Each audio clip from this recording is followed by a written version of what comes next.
বংশীহারি ব্লকের গাঙ্গুরিয়া গ্রাম পঞ্চায়েতের ভাঙা পুকুর এলাকায় আম কুড়াতে গিয়ে এক নাবালককে মারধরের শিকার হওয়ার ঘটনায় ব্যাপক উত্তেজনা ছড়িয়েছে এলাকায়। জানা গেছে, শুক্রবার বিকেলে 15 বছর বয়সী সৌরভ হোসেন নামের এক কিশোর তার কয়েকজন বন্ধুর সঙ্গে স্থানীয় এক আমবাগানের পাশে খেলাধুলো করছিল।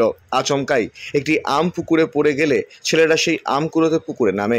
তখনই পুকুর মালিক হুমায়ুন কবির ঘটনাস্থলে উপস্থিত হয়ে ছেলেদের তাড়াতে শুরু করেন। বেশিরভাগ ছেলেই পালিয়ে গেলেও সৌরভ ধরা পড়ে যায়। অভিযোগ, এরপর হুমায়ুন কবির সৌরভকে পিঠে ও মুখে প্রচণ্ডভাবে মারধর করেন। ঘটনাস্থলেই সে অজ্ঞান হয়ে পড়ে। স্থানীয় বাসিন্দারা ছুটে এসে সৌরভকে উদ্ধার করে প্রথমে বাড়িতে এবং পরে রশিদপুর গ্রামীণ হাসপাতালে নিয়ে যায়। চিকিৎসার পর রাতে পরিবারের সদস্যরা বাড়ি ফিরলে অভিযোগ, হুমায়ুন কবির ও তার পরিবারের সদস্যরা মানোয়ারা খাতুন ও তার স্বামী সহ পরিবারের আরও কয়েকজনকে মারধর করে। বর্তমানে মানোয়ারা খাতুনের স্বামী গুরুতর আহত অবস্থায় গঙ্গারামপুর সুপার স্পেশালিটি হাসপাতালে ভর্তি রয়েছেন।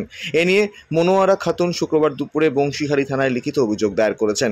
মানোয়ারা খাতুনের অভিযোগ, আমার ছেলেকে যেভাবে মারা হয়েছে তা একেবারেই অমানবিক। এরপর বাড়ি ফিরে আমাদের উপরও আবার হামলা হয়েছে। আমি প্রশাসনের কাছে বিচার চাই। অন্যদিকে অভিযুক্ত হুমায়ুন কবিরের ভাই আইনুল রহমান বলেন, ওরা আমাদের পুকুরে মাছ ধরতে গিয়েছিল, আমরা মারিনি, বরং আমাদের পরিবারই আক্রান্ত হয়েছে।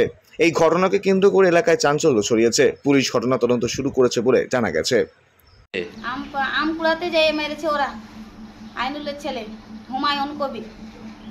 ওকে বলেছিলাম, ও ছেলে আমার কিভাবে যাচ্ছিল, বলছে কি মা আমি মাঠে যাব গরু আনতে গিয়ে ওর বন্ধুর সঙ্গে চলে গেছে। ওর বন্ধু তখন ওকে নিয়ে গেছে। ওর বৌদি ছিল, ওর বৌদি বলছে আম পড়েছে রে, তোরা পুকুরের মধ্যে লেগেছে। ও হুমায়ুন কবির এসে বলছে কি তোরা মাছ মারেছিস, বলছে না দাদা আমি মাছ মারিনি।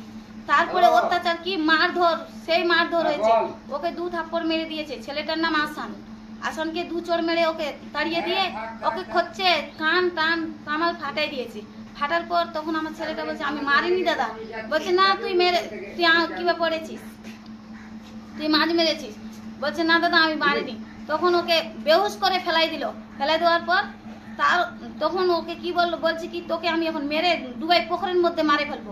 তখন 2-4টা লোক আসে, জড়ো হয়ে বললো কি যে কেন তুই এইভাবে মারছিস, তুই তো মাছ দেখিস নি। তো বলছে কি না দেখলে কি হবে, পুকুরের মধ্যে লাভবে কেন, এই জন্যে মারা হয়েছে ওকে। তো যার জন্য আপনারা কি থানায় অভিযোগ করলেন? হ্যাঁ, ওর জন্য আমরা থানায় অভিযোগ করেছি। আপনার ছেলেকে কোথায় কোথায় মেরেছে? আমার ছেলেকে কানের তালাতে মেরেছে, পিঠের মধ্যে মেরেছে এবং সব জায়গায় মেরেছে। আরও কেউ কি আহত হয়েছে? হ্যাঁ, অনেকজন আহত হয়েছে। মজিবুর রহমান আহত হয়েছে, নজরুল ইসলাম আহত হয়েছে, হুমায়ুন কবির আহত হয়েছে, মনোয়ারা খাতুনও আহত হয়েছে। আপনারা কি চাইছেন? আমরা শাস্তি চাইছি। আপনার নাম? মনোয়ারা খাতুন। বংশীহারি থেকে অমিত মহন্তর রিপোর্ট, কারেক্ট নিউজ।